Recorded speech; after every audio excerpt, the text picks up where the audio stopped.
The Indie Writers Club is brought to you by Publish Drive. With one click, self-publish your ebooks, audiobooks and print books to thousands of stores and libraries worldwide. And now you can start for free forever. Publish Drive's new free plan lets you publish your first ebook to 35 stores worldwide absolutely free. No subscription fees, no commissions. Keep 100% of the royalties. Get your titles online in just a few minutes at publishdrive.com. It's the Indie Writers Club with Cara Clare and James Blatch. A place to relax, chat, learn and vent about life as an independent author. Get episode alerts and links at indiewritersclub.com. Now, here's Cara and James. Hey, it is the Indie Writers Club. Welcome along. My name is James Blatch. And my name is Cara Clare. Really puts me off when you switch up the beginning. Oh, well, you got to keep you on your toes. I'm not Remember, as I used professional to be a professional broadcaster. So I know, well, I didn't. I love radio. You know, I started in radio. I was obsessed with radio. I can still remember the excitement one Saturday morning listening to Junior Choice, I think it was on Radio 1, and Swap Shop, which was like the daytime TV program for kids, and on Saturday morning we're going to go into the radio studio where Tony Blackburn was broadcasting from, or Ed Stewart or someone, and seeing the inside of the studio, absolutely obsessed. So when I eventually got into broadcasting, I got in through radio, which I absolutely loved, and then very quickly got picked up for TV. And I always kind of... The curse of having a pretty face. I know, exactly. So not a pretty face. But I did have this natural ability to BS on TV, which is what reporters need. They need to be able to stand there, make it sound like know what they're talking about. And I could do that. I have noticed that about you, actually. Yeah. So that was my downfall. And I really kind of lost touch with radio, which is a shame because I was a faders man. So I love sitting in front of the faders. And so this is it. This is our radio, isn't it? It's our radio station. Yeah, I mean, well, me and my friends used to do fake radio shows. We used to record them on a tape recorder, just pretend that we were doing radio shows. And then someone else would have a tape recorder playing the songs. Oh, and then we'd introduce them, record it. Yeah. We could have been kids together. That was what I used to record. I used to isolate the jingles off the radio, and so I could use the jingles in my shows. Got those tapes somewhere. Got some lovely old tapes of Kenny Everett, who was the greatest DJ in the world. You don't know who Kenny Everett? He was the greatest radio presenter in the world. Died during the first outbreak of AIDS. I wonder how many conversations we have where you name someone and I'm like, I can't believe you've never heard of Kenny Everett. I am a bit surprised about that. Kenny Everett's huge. How old are you, Cara? Are you 12 or 13? I can't remember now. 38. You're 38. So 38. So what year is that? 86. 86. Easy to remember. I mean, there'll be British people listening to this going, what? You know heard of Kenny Everett? Real name Maurice Cole, born on the 25th of December in Liverpool. Nope. I was obsessed with him. Read his autobiography, which was only half the story, as it turned out, at that point in his life, because there was another side to him. And I almost met him once, because I met his co-star, Cleo Rockers. Almost met him. I worked with Cleo Rockers for a day and a night doing some promotion work, and she was best mates with Kenny. And she said to me, I was too young and naive at the time, she said, you've got to come down for one of Kenny's parties. But having read later things about him, I think it was probably a bit of a let-off that I didn't go down to one of Kenny's parties, because they were debauched affairs and I was a naive young kid. Who's the most famous person that you've met? Well, George Bush Sr., met him twice. You met him? Yeah, talked to him twice, met him and Barbara. Lovely man, not taking sides on politics, just tell you that George and Barbara Bush were lovely people. You know, I know John Major, so he's a family friend. So obviously I've interviewed Tony Blair. Don't think I've met Tony Blair in person, seen him a couple of times, but events, but I don't think I've met him, but interviewed him once on the radio. Charlton Heston. Wow. Met him, met Charlton Heston. Do you know who Charlton Heston is? Yes, I know who he is. It was I met Ian McKellen. Wow, love Ian McKellen. Well, I met Charlton Heston. It was supposed to be James Stewart, who I would have absolutely loved to have met, but he died. He went and died. He was married for a very long time to his wife. You know, unusual Hollywood marriage, went on their entire careers. She died. And Charlton said to me he was ready to go after that. He lasted a few months and then he went, which is a love story. It is. Move it back to stories and writing, which is, I guess, I was wondering where the segue was. I was waiting. Listen, we're going to launch our Patreon because we have been doing this for more than 6 months and we want to carry on doing it. But I'm going to talk about subscriptions a bit from a business point of view because they do add up. I'm talking about repurpose.io later and I'm going to mention subscriptions and stuff.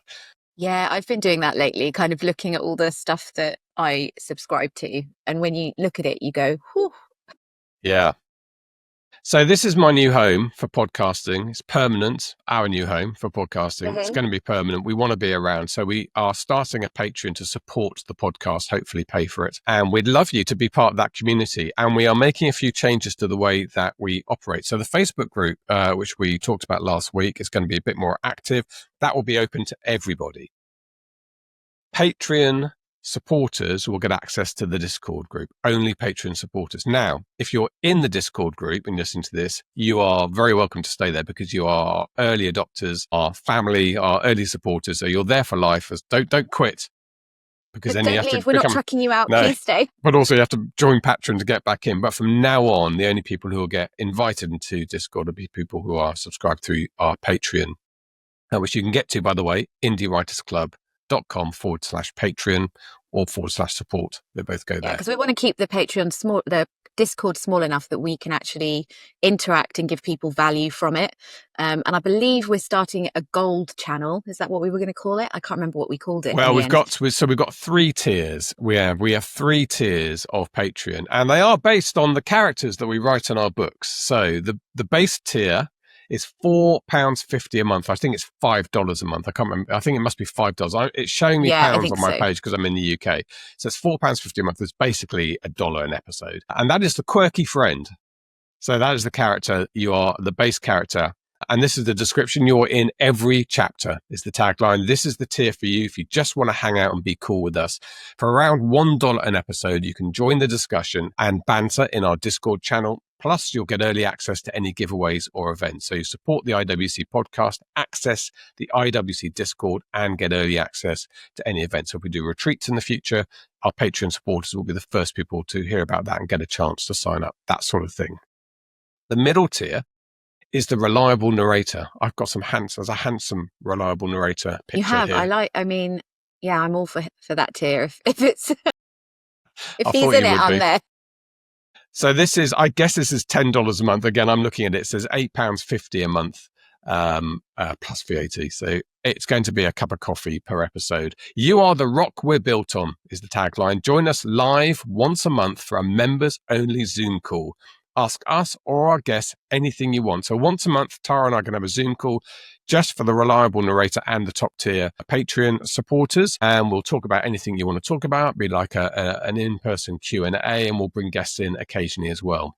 I'm excited about that. Yeah, I am as well. Looking forward to that. Coffee or wine or pizza or like. We could do it in the evening. I do it in the evening UK time because that's daytime America. And then we could, and who doesn't like daytime drinking? We could all be drinking. There you go. So support the IWC podcast, early access to IWC events, monthly live Q&A, and access to the IWC Discord. And our top tier, of course, is the main character. £13 a month. I guess that's $15 a month. So again, still pretty cheap. Our hero is the tagline. You'll get everything plus a super secret Discord channel just for our heroes, where you can ask James and Cara anything, anytime. And I mean, you can ask us anything. So that will be. We might have to have a few rules in place about what they can ask us. No rules. Anything writing related. So there'll be a separate channel just for our top tier, the main characters. And that will be people, we're sort of aiming this at people who are more business focused on their writing, probably making money at the moment. And they want to talk about something at a slightly higher level. We will either have the answer, we'll go off and research it for you, or we'll reach out to Dave Chesson, whoever it is around the world that can give us an answer. So kind of a one-stop shop. But anybody can be in there. You don't have to be, I mean, if you're just starting out and you want advice on covers, blurbs, all of that kind of stuff, that's the place to be if you want actual, first-hand advice from us. So that's it. The quirky friend, £4.50. The reliable narrator, £8.50. The main character, £13. That's a monthly fee. And you can go to indiewritersclub.com/Patreon or /support. That will take you there. Love you to join that.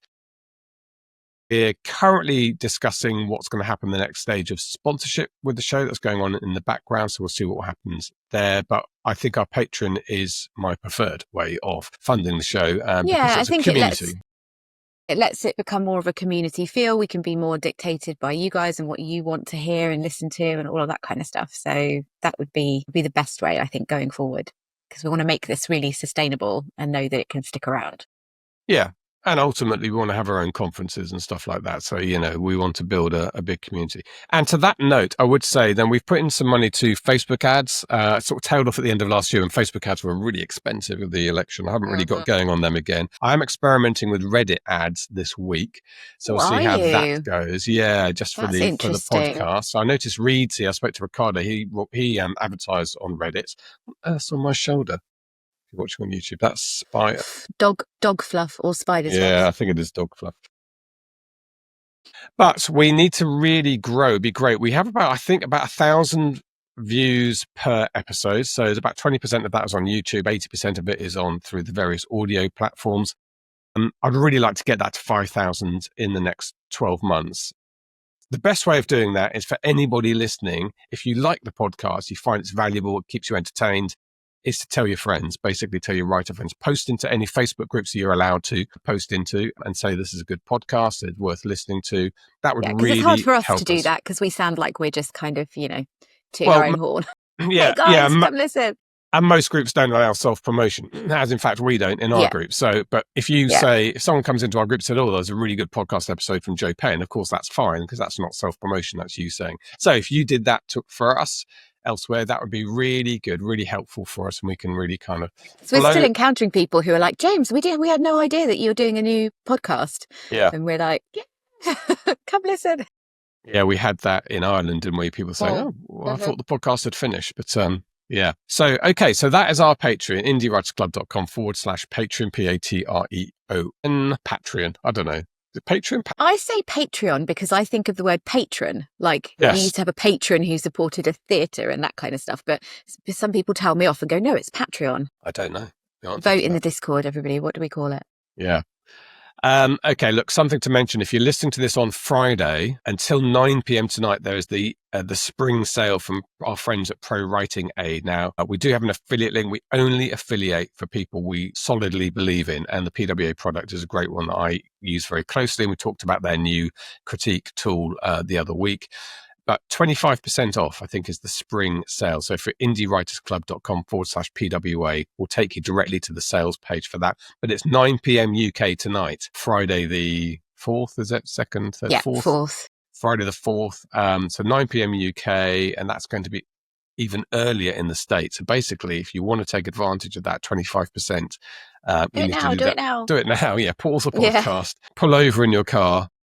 Pull over in your swimming lane. If you are a member, you get the service that we talked about before, which we both loved, which was the manuscript critique. I believe you get a discount on that if you are a member, because that's a case of you have to pay per time that you use it, but you get that discounted if you've got a subscription to Pro Writing Aid. So I would say it's worth it just for that. Definitely. So indiewritersclub.com/PWA is an affiliate link. Like I say, I think we've raved about that enough, that manuscript critique. I'm actually itching to finish my most recent one so that I can put it into there. I am as well. I do think this is a massive leap forward. And I think what happens is that stuff comes along that enables you to do things in a very different way than we did it before. And you basically ignore it for a few years. Well, a lot of people do. They ignore it for a few years until it becomes so widespread that you then adopt it. I want to be this wave round. I want to be the people who started writing and uploading to Kindle in 2009. I want to be those people now with AI and making the most of it and using it to fuel my business and sell books, not wait until everyone else is doing it. So that's why. And to make us better writers, which I firmly believe that tool will. Because the book that I'm re-editing, I loaded that into there the other day, and it's given me some great things already to work on. I've got a little list now. Did you? You reloaded it? You loaded it? Okay. So I'm doing my rewrite at the moment. I'm just having a look to see how many pages through because I'm rattling through it, I think. Are you writing at the moment? Because we haven't done a word count update for Have not done work. Well, I'm rewriting Dark Flight, aren't I? So okay, so it's not simple word count, it's rewrites. Yeah. Where on earth is it? Dark Flight Edition 2, that's it. I just want to see where your filing system, you're quite organised actually. You should see mine. You don't want to see mine. A lot a lot of clicking is involved in my day. I do a lot of clicking. I'm going to put my 4 asterisks in, which is how I know where I am in. Did you do that? No. Okay, so I'm not at 100 pages yet. So I think it's how many pages is this in the Word? I'm at 83 pages. Oh, I'm just up But to what do you write in? Because this will be part of our subscriptions conversation in a minute. Well, I write in, what's it called? Scrivener. But this is a Word document because it's a finished manuscript that I'm going through and revising. So I'm not going to put it back into, and I don't need to put it back into, it's all ordered. It's just rewriting existing there and then inserting some chapters. So it's 275 pages and I'm 83 pages through. So that's actually not as good as I thought it was going to be. It felt like I was going faster than that, but I will perhaps try and get another 10 pages done today. Yeah, I've got my new cover for that and I'm excited, and I'm going to talk about social media strategy in a minute. So we're going to do a slightly bitty episode, this one today. We've got we were talking about what to talk about, and we realised we actually had quite a few bits of news that we wanted to give, and if we did that and then did a proper full-length episode, we'd be here for like 2 hours. So I think one quick thing we wanted to mention was the Meta AI library scandal. There's been a couple of updates about that. I think the gist of it is that everybody, if your work was used, is automatically included in the lawsuit. And most people that I've seen talking about it have said the issue is still more focused on the fact that Meta used a pirate library rather than the ethics of whether books should be used to train AI, because it's kind of been ethically decided so far that it's not a breach of copyright for AI to be trained on literature, because that's how a human would learn, and that's how the image generation software is being trained. It's the fact that Meta accessed it via a pirate site, which is an illegal site. I think that's the crux of the issue. Yeah, it's Cadre versus Meta is the case going through in the States, and you're automatically included in it, as Cara says, if your books are there. But it's definitely worth screenshotting that, as we spoke about last week. So go back to last week's episode for the link to firetheatlantic.com to search the LibGen pirate site, see if your books are there, which they probably are. Yeah, I mean, Jane Friedman actually spoke about this week. So Jane Friedman covered this 2 years ago, and it's the same story from 2 years ago. So she sort of points out this is the same story we've had. It's resurrected itself. And I think because the Atlantic's got this embedded tool that we can search. But there was another pirate library a couple of years ago that did the same thing. And there was a tool to search that as well. So there are court cases well established on this front. It hasn't just sprung up in the last couple of weeks. Okay. And Jane Friedman, by the way, does a really excellent email newsletter about everything that's happening in the publishing industry. I thoroughly recommend it. It's a paid service, but it's, from memory, something like $50 a year or something. It's not expensive. Yeah, so I mean, it does make people upset, the idea that the courts are leaning toward AI can learn from stuff without paying people. But what I feel Meta could have done there is they could have said, upload your manuscript here and we'll give you X, like we'll give you a £10 or $10 advertising token. And millions of people would have done it. I mean, hundreds of thousands. A lot of authors would have done that if they were given the choice. You've got 20 books, you'd take £200 advertising credit, wouldn't you? And upload your entire. Yeah, because I would kind of figure, I guess they're going to do it anyways. Yeah. So yes. And please don't tell me that, that's not worth £200 to Meta to have 20 books that they're going to learn from. And I mean, maybe they do the figures, and the figure they give out is astronomical, but they're worth $1.4 trillion. So there is money there to invest in AI. It's just shoddy the way they've done this. Yeah.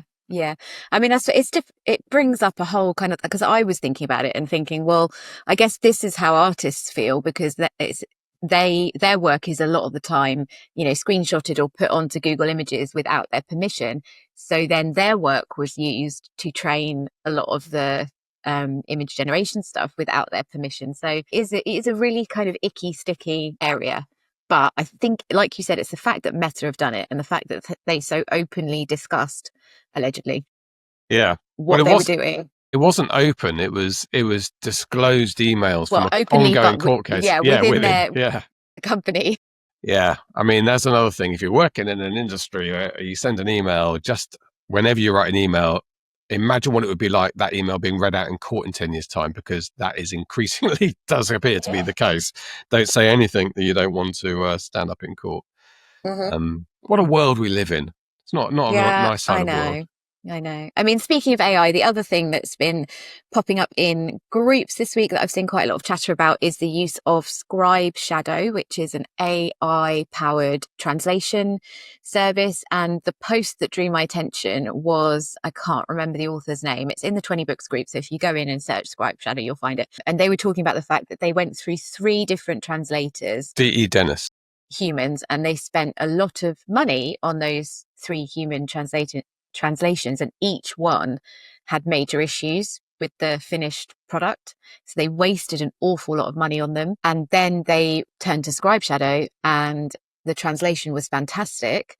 And they're making really decent money from those translations. So it's one of those things that's really worth looking at if you're thinking of getting into that. And you've talked, haven't you, James, about your process of finding a human on Fiverr, and that worked for you, and then finding an editor. And I think there are going to be translators that you can hire now who will probably be using, Scribe Shadow or DeepL or whatever it is.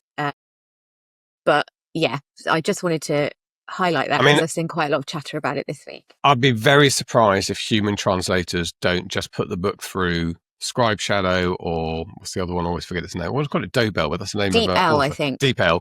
Yeah. And then what they're doing is they're effectively copy editing an existing translation. They're providing the human element, which is, because it's a real, I really hesitate having Spicy Books to do anything like this, because I just don't know if the AI would, first of all, if it would tell me off, or if it would understand the nuances of the spicy scenes and like the different words. And it's just, there are certain things that if they were replaced with something else, it would just sound so icky, or it wouldn't work, or all of that kind of stuff. So that's where I think you'd need a human to go in and edit it. There was another post below. I can't find it. So it was D.E. Dennis actually posted in the 20 Books group. But there was another post underneath saying, don't just use the AI, particularly if you're writing romance. And he gave an example of a sentence in Spanish that in South American Spanish might work, but in European Spanish would be laugh out loud.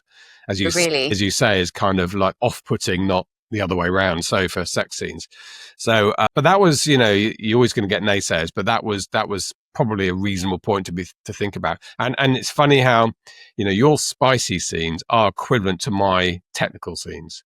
And there's certain, technical language that if you got that wrong and your German readers are reading it, or your Spanish readers are reading it, they're going to be like, that doesn't make any sense. That, or even dialogue, specialist dialogue, a pilot would never say that, or, no one would ever say that, and it doesn't sound sexy in Spanish. That's not how we would say that. So I think it's something to bear in mind as part of your process, but personally, I wouldn't want to replace it completely. Have a little look around. Quite a lot of people are talking about it, so investigate it.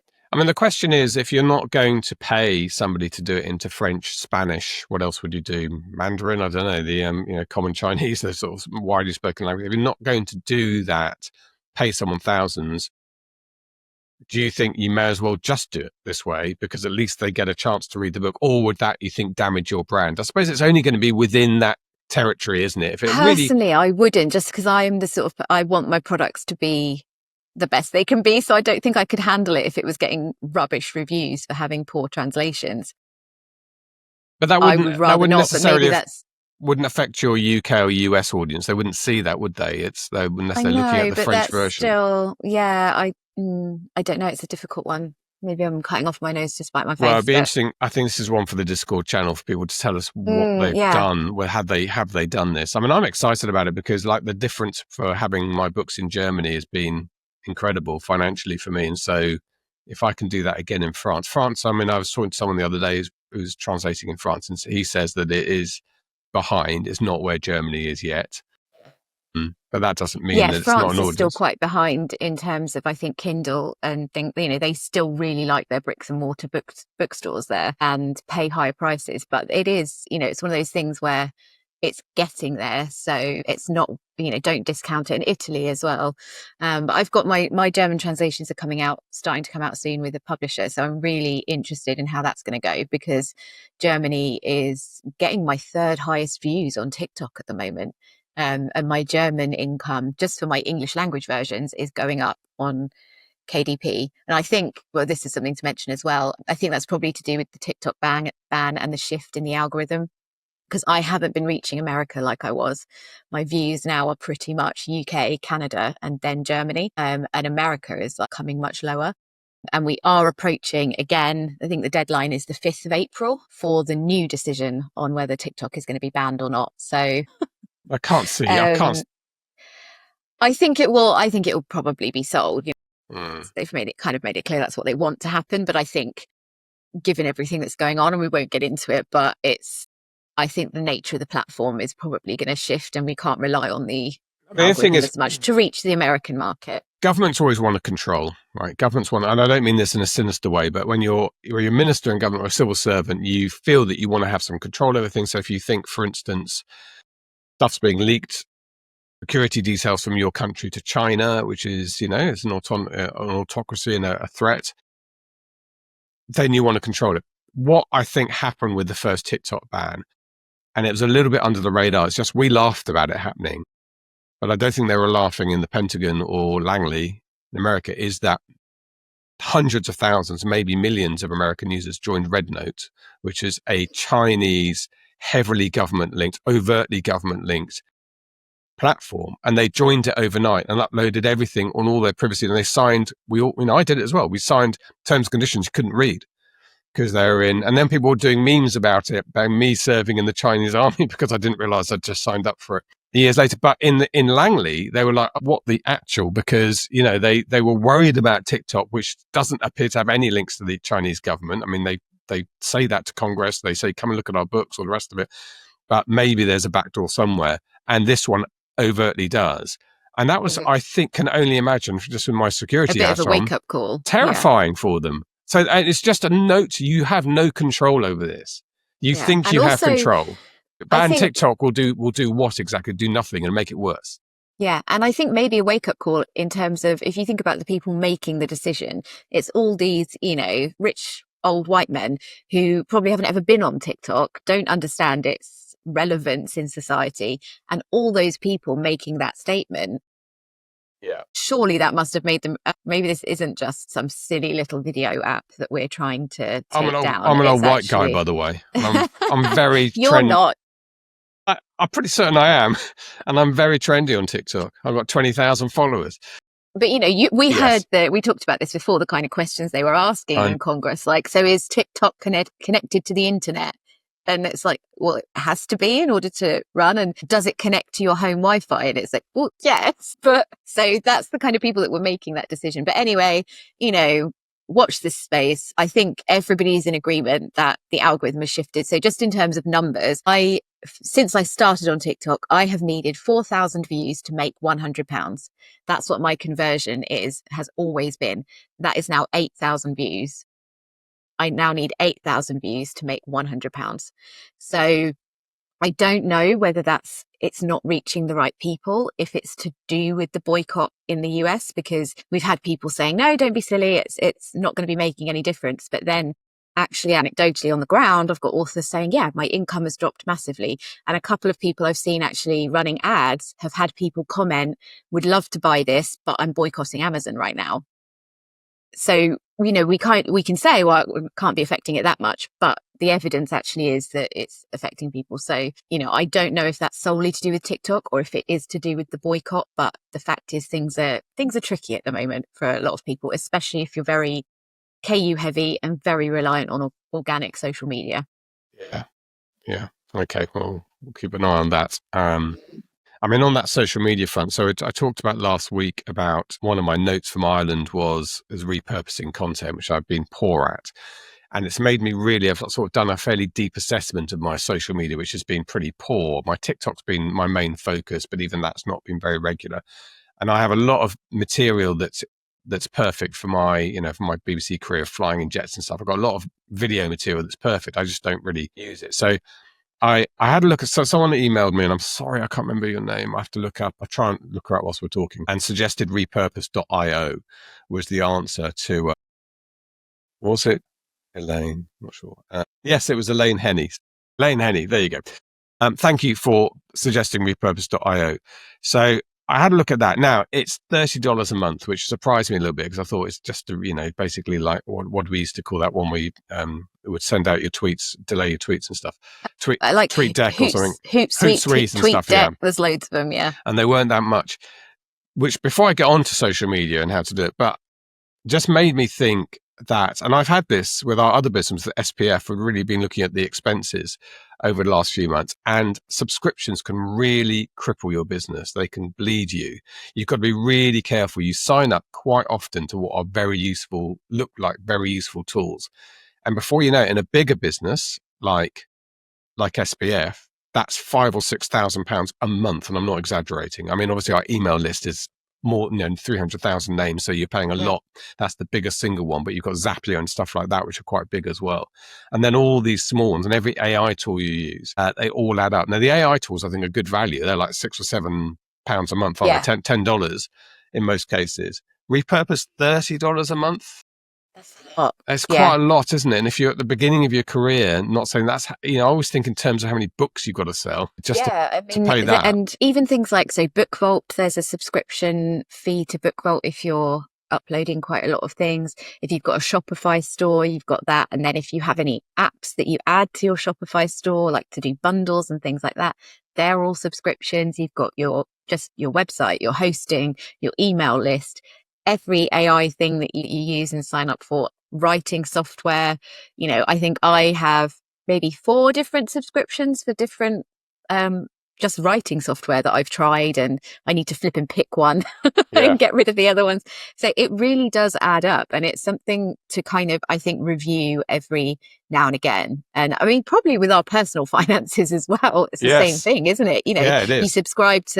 You take out a 7-day free trial of Apple TV, and then you forget about it, and then Paramount TV Plus, and then but before you know it, you're probably spending 200 quid a month on flipping TV subscriptions. And years can go by before you notice. And doesn't your heart sink when you go online? I had the Times in the UK, so I subscribed to the Times, and it went up to something like £20. It was like £7 a month when I started 10 years ago. It's £20 a month that they were charging me, $18.99 or something. And I went online to close it, and of course you can't close it online, and it gets to this point where, so please call us to discuss your options. It should be illegal. It should be illegal. And I sent them an email saying, please close this account. And you can't, if it's done on a credit card, you can't even cancel the direct debit. And I tried this because I changed credit cards. Not deliberately, but I noticed, I lost a credit card, so I phoned up Amex and lost it.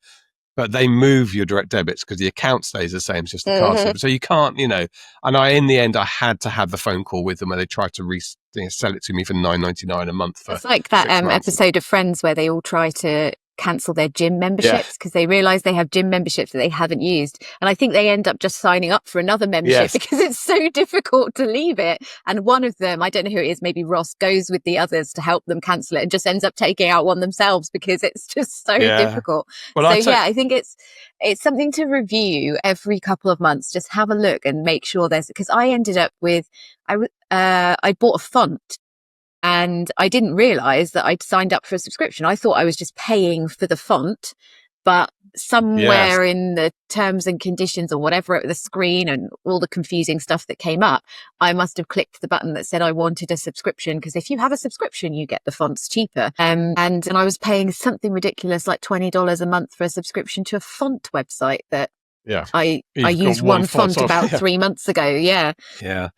So shout out to people like Dave Chesson, Kindlepreneur, Literature and Latte for Scrivener, who do a one fee. Vellum is another one. And SPF, our courses, you pay once. And so I think that, that's a model I prefer.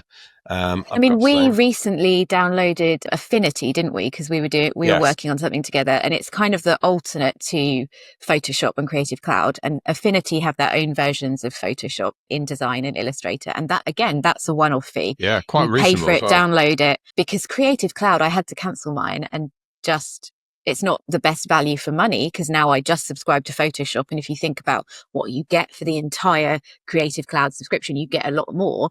But I'm not using the web developing apps and all the rest of it. And I think that had gone up to something crazy, like £55 a month or something. Yeah, you need a student in the house. Yes, or to be married to a teacher, because I used to get a discount on stuff. I do have a student in the house, actually. So I think that might There be the you go. future for my... Yeah. I use Creative Cloud. I use it for everything. I use Photoshop and Premiere Pro. So that is, for this podcast, I use Premiere Pro, which is my editing. So, I know there are cheaper ways of doing it, but I've been using it for 20 years. And so, yeah, that's why we have a Patreon, by the way. Yeah, because even do you know the irony of us complaining about subscriptions is we start this episode by selling a subscription. Asking people to take out a subscription. That's different. It's not a subscription. Is it different though? Or are we... Because it's supporting, I think. I think that's the thing about Patreon, is that it started as just a way to support creators. Yes. And it's a bit like the Buy Me a Coffee thing, isn't it? Yes, it is. Except Buy Me a Coffee, you're just kind of donating and not getting anything in return. Whereas Patreon, we are actually trying to give some value back in exchange for support. Yes. And it's very easy to turn it on and off. Yes. And that's Scribe Shadow, I should say, because I was looking at the subscription levels for that. You do have to pay per month, but you can turn it on and off. So if you thought, right, I'm going to translate my books and I'm going to do them in 2 months, okay, it might cost you $90 per month, but then you could turn it off when you'd be done and you've spent $180 on translating all your books. So there are ways to kind of use them if you can do it per month and then turn it on and off as you use it. But it's something to just bear in mind, because it's easy to forget about it. Yes. And I think also to defend us, a lot of it depends on how much you're charging. So if you're charging, in our case, $1 an episode just to be part of this, repurpose.io, I think is aimed at big businesses, and that's to the expense of small business and one-person businesses like we are generally, and authors. So $30 a month just seems like a lot to me if it was $9.99 a month. And we did actually want to price it per episode, didn't we? We wanted to be able to say $1 per episode, but there just wasn't the option to do that on Patreon, so we had to do it per month. So tell us about Repurpose. What is it? Yeah, so Repurpose is a fairly heavyweight. I did read through one of these blogs on alternatives to Repurpose, but some of them are $100 a month. I mean, it is based at agencies and so on. So I think if you're an agency, you have a tool like this and you pay $1,000 a month or something, but you have... Oh, you still there? I'm still here. Oh yeah, sorry. My phone rang, and everything disappeared off my screen. There you go. So you have where was I? Yeah. So basically, if you're an agency, you can control the social media channels for multiple businesses. Now, for us, it's useful if for instance, you have one social media channel, which is either Instagram or TikTok, usually, that you create content for. Then obviously, you've connected it to stories and reels and Facebook, whatever they are called, and you upload once and it does the subtitles and it does the captions and it sends them out everywhere else. So, I mean, I haven't used it in anger yet. There's a 14-day free period. I will do that. But what I've decided to do is to review, as I said earlier, my content, I'm trying to get back onto, I had an MSN email account. 1995, I had that email account. It was the date, 1st of August 1995, when Windows 95 was released, and I got it. So it was a very old email account. But can you imagine how many spam emails I got on that? In the old days, you don't remember this, before you were born, literally before you were born.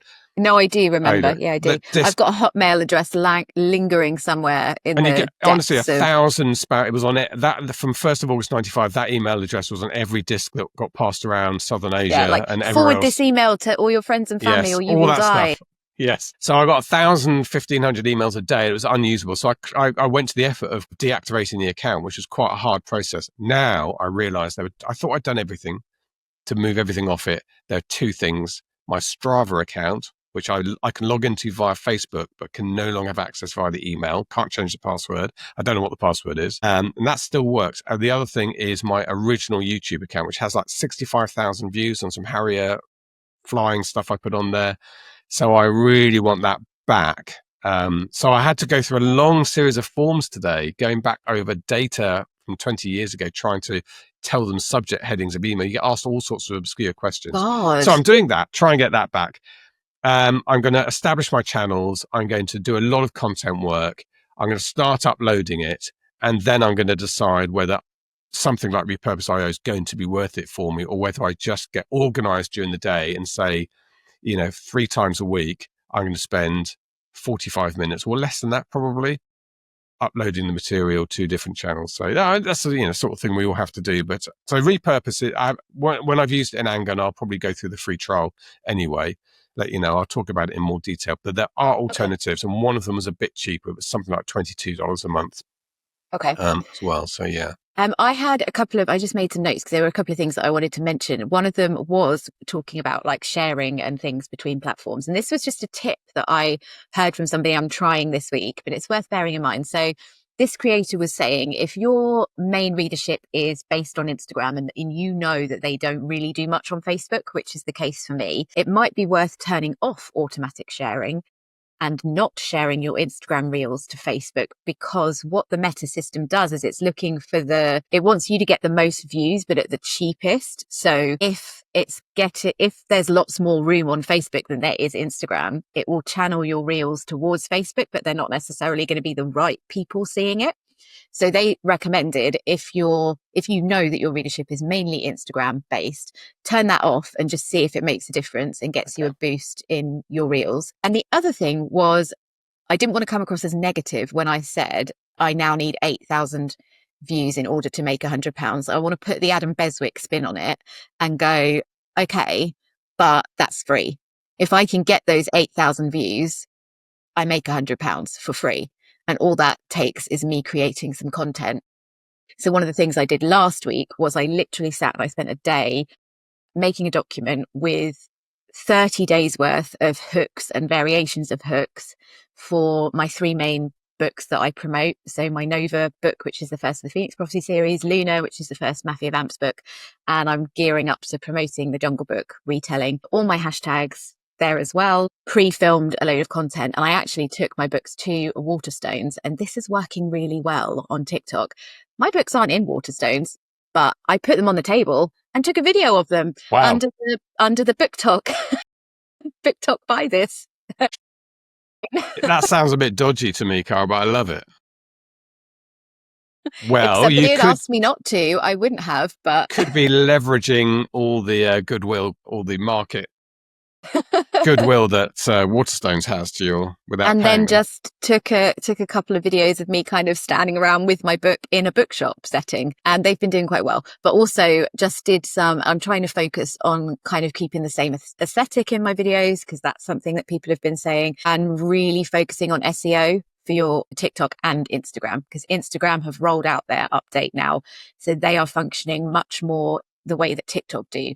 So you want keywords in your video. If you're talking, you want to be saying them. If there's text on screen, you want to have that in the text, and then you want to mirror that in the description below the video. So in the past, we've kind of just focused on what we think is fun, or maybe not putting that much thought into the SEO, but everything that I'm seeing and hearing is that Instagram and TikTok are becoming much more SEO based. So it's something that we kind of need to get our heads around if we want to get those organic views. It's SEO. I know, but it does work, because the videos, if I consistently post videos mentioning reverse harem for about a week, I will then start seeing the little search bar at the top populate with reverse harem books, reverse harem books, reverse harem books. So then when people search for that in TikTok, my videos are going to be the ones coming up. So it's a pain, and it's difficult to figure out a way to do it that doesn't seem really forced, because it's like the people used to do on websites, didn't they, with the keyword stuffing, and you get these blog articles that you were like, this is rubbish. It doesn't. Yeah, but it's just all keywords. It's so obvious. So it's doing it, but in the right way. And I just wanted to mention those few things. You say reverse harem, but of course on TikTok you're not supposed to say reverse harem, are you? So do you have to do 2 versions of that? That kind of I do, because I say reverse harem / why choose, because my readership still responds to that term, and if I use why choose, it doesn't get the traction. People just don't necessarily know what it means. So I think there is, the kind of furor over that died down a little bit, and in all the groups most people still refer to it as reverse harem. So I use both. Yeah, okay. Just on a legal note, I don't think we should encourage people to go and take their books into Waterstone, take a picture of it as if they're being sold by Waterstone. Just on a legal note. And it's pretending that it was being sold by Waterstone. Sort of is the impression. To be holding it near the sign. Listen, I've been on podcasts long enough to run into legal problems every now and again when you say something. Okay. No, don't do it. Just no. Yeah. Sit back and watch while mine get all the views. Now that you've done it, I suppose what you could do is you could say to the store manager, "Look, I'm an independent author. Do you mind if I just took some pictures of my book in Waterstone as if it's being sold here for a jokey little TikTok?" You could do. And they might say yes. That might be a better way to go about it. Yes. Do that. Yeah. In future, that is what I will do. Yeah. Okay, look at that. It's 45 minutes we've been speaking, so it's a good job. We said it was going to be a quick episode, didn't we? Yeah. We said it might be 25 minutes, but we had a few better bits. Okay, look, hopefully our Patreon will launch to a big reception this week. And also, so indiewritersclub.com/Patreon. Also, if you get a chance, tell your friends about the podcast. Let's see if we can blow this thing up in the next 6 months or so. So by Christmas time, we're the place to be. Let's manifest fun it. and larks. Manifest Yeah. it. Manifest it. Okay. And this time next year, it'll be the IWC conference, not the Whaling Commission. Or the watch, manufacturer. Yeah, Schaffhausen. Okay, good. Thank you very much indeed, Cara. Thank you. Lovely to speak to you and to everybody. We will see you next week. See you soon. Sign up for episode alerts at indiewritersclub.com. Join our Facebook group at indiewritersclub.com/Facebook. And you can support the podcast at indiewritersclub.com/support. And don't forget to share your weekly word counts, because no matter what you've achieved this week, we're here to cheer you on. Thank you for being part of the Indie Writers Club. The Indie Writers Club was brought to you by Publish Drive. With one click, self-publish your ebooks, audiobooks, and